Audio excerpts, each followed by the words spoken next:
நல்லவனா கூட இரு, கெட்டவனா கூட இரு, மணி இல்லாம இருக்காத.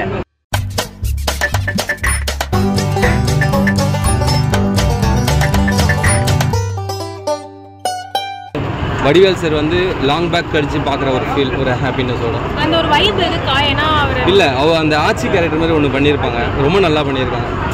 லேடி கெட்டப் சொல்றீங்க? ஆமாம், நீங்கள் பார்த்துட்டீங்களா? இல்லை, ட்ரெய்லரில் காட்டியிருந்தாங்க. ஸோ நீங்கள் முதல்ல பாருங்கள், நல்லா இருக்குது ஆக்சுவலி. படத்தில் ஒர்க் அவுட் ஆயிருக்கா காமெடியில்? இல்லை, ஒரு ஒர்க் அவுட் ஆயிருக்கு. இன்னும் ஒரு 3 பாட்டு 4 பாட்டு எடுப்பார் சுந்தர்சி சார், சொல்லவே வேணாம். ஒவ்வொரு பாட்டு 4 பாட்டு போவோம். இதுதான் ஃபர்ஸ்ட் பாட்டு. நீங்கள் பார்க்க தயாராக இருக்கீங்களா? 3 பாட்டு 4 பாட்டும் பார்க்கலாம். போ என்ன இருக்கு, வெயிலில் சுற்றுறதுக்கு தேட்டருக்கு வந்தோம். ஏன்னா ஒரு 250 தானே, பரவாயில்ல. சுந்தர்சி வடிவேல் 20 இயர்ஸ் கழிச்சு எப்பவுமே அந்த காம்பினேஷன் கரெக்டாக இருக்கும் ப்ரோ. அவங்க வந்து எப்பவுமே அது பிரிக்க முடியாத ஒரு இணைப்பிரியா நண்பர்கள் மாதிரி எப்பயுமே அது இருக்கும். இல்லை, ஒர்க் அவுட் ஆகுது. மெயினாக சொல்லணும்னா வடிவேல் சாருக்கு ஒர்க் அவுட் ஆகுது. இவங்க சுந்தர்சியன் வடிவேல் சாரோட காமெடி எப்பவுமே செட் ஆகும். அது இப்போ இல்லை, நான் பிறந்த கொஞ்ச நாள்லேயே பார்த்துருக்கேன். கேங்ஸ்டர் கேள்விப்பட்டிருப்பாங்கன்னா கேங்ஸ்டர் ஒரே படத்தை 2 இடத்துல பேர் வைக்க முடியாது இல்லையா, அதனால தான் இந்த படத்தை வச்சிருக்கேன்.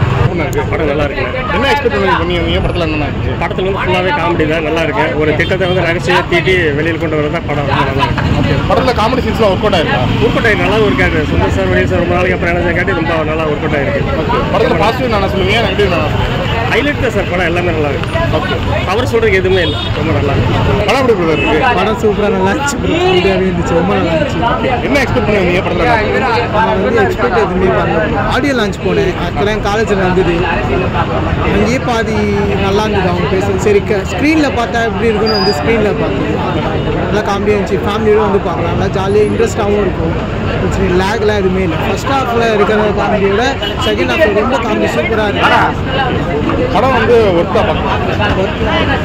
படத்தில் காமெடி சீன்ஸ்லாம் ஒர்க் அவுட் ஆகும், சூப்பராக ஒர்க் ஆகும். 2 பேரோட காமெடி சீன் பயங்கரமாக இருக்கும். ஓகே, படம் சூப்பராக இருக்குங்க. 5 3.5 சொல்லலாம். கொடுத்த காசுக்கு ஓகே, நல்லா ஒர்க் அவுட் இருக்குது. காமெடி சூப்பராக இருக்குது. ஃபேமிலியோட வந்து பார்க்கலாம். ஃபேமிலி கிட்ஸ் எல்லாமே வந்து பார்க்கலாம். ஏதோ ஒரு ஜாலியாக பொழுதுபோக்கு ஒரு படம் பார்க்கணும்னு சொன்னீங்கன்னா இந்த படத்தை வந்து பார்க்கலாம். என்ன ஸ்டோரி சொல்ல வராங்க? கதை என்ன கதை? ஸ்டோரி வந்து பார்த்தீங்கன்னா ஒரு மணி வந்து எப்படி ஒருத்தங்க தேடி இருப்பாங்க மணி, அதை எப்படி நம்ம ரெக்கவர் பண்ணுறதுன்னு சொல்லிட்டு. ஏன்னா இவரே ஒரு திருட தான், அந்த மாதிரி தான் இருக்கும். அதை பக்காவாக செகண்ட் ஹாஃபில் ஸ்க்ரீன் ப்ளே பண்ணியிருக்காங்க. வடிவேல் காமெடிஸில் படத்தில் ஒர்க் அவுட் ஆயிருக்கு, நல்லா ஒர்க் அவுட் இருக்குது, தரமாக ஒர்க் அவுட் இருக்குது. ஃபேமிலியோட படம் பார்க்க முடியுமா? ஃபேமிலி அண்ட் கிட்ஸோட பார்க்கலாம். ரொம்ப கிளாமர் சீன்ஸ்லாம் அதிகமாக இல்லை, யூஸ்வலாக மதுராஜால் அந்த மாதிரிலாம் இல்லை, ஆனால் சூப்பராக இருக்குது. கேங்கர்ஸும் 2, 3 போங்கிற மாதிரி லீட் கொடுத்துருக்காங்க. கேங்கர்ஸ் 2க்கு லீட் கொடுத்துருக்காங்க. ஓவரால் ரேட்டிங் எவ்வளோ கொடுக்குறீங்க? 3.5 தரலாம் அவுட் ஆஃப் 5. படத்தில் பாசிட்டிவ் பாசிட்டிவ் காமெடி தாங்க, நெகட்டிவ் நான் சொல்ல மாட்டேன். எதுவுமே இல்லை எனக்கு தெரிஞ்சு. ஏன்னா நம்ம ஒரு லாஜிக்கெல்லாம் வந்து பார்க்கணும், சந்தோஷமாக இருக்கும். சந்தோஷமாக இருந்தது. சாங்ஸ்லாம் எப்படி இருக்கு? சாங்ஸு படத்துக்கு கொட்டின மாதிரி தான் இருக்குது, ரொம்ப கிளாமராக இல்லை.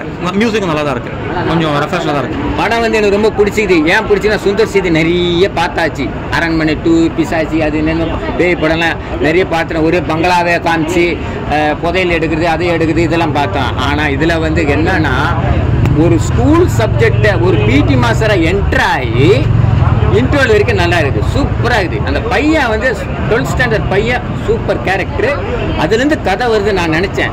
கண்டிப்பாக இந்த படம் வந்து இந்த சம்மருக்கு தான் நினச்சேன். இந்த படம் இந்த ஸ்கூல்லாம் லீவ் இருக்குது, இந்த படத்துக்கு நல்லா ப்ரொமோஷன் பண்ண ஸ்கூல் பசங்களை பார்க்கலாம், கண்டிப்பாக பார்க்கலாம். ஸ்கூல் பசங்களை பார்த்துட்டு இந்த பிளாக் மணி வச்சுன்னு இருக்கான் தெரியுமா, அதுதான் நான் சொல்ல வருது மெயின் படமே. நல்லவனா கூட இரு, கெட்டவனா கூட இரு, மணி இல்லாமல் இருக்காத. இதுதான் கதை.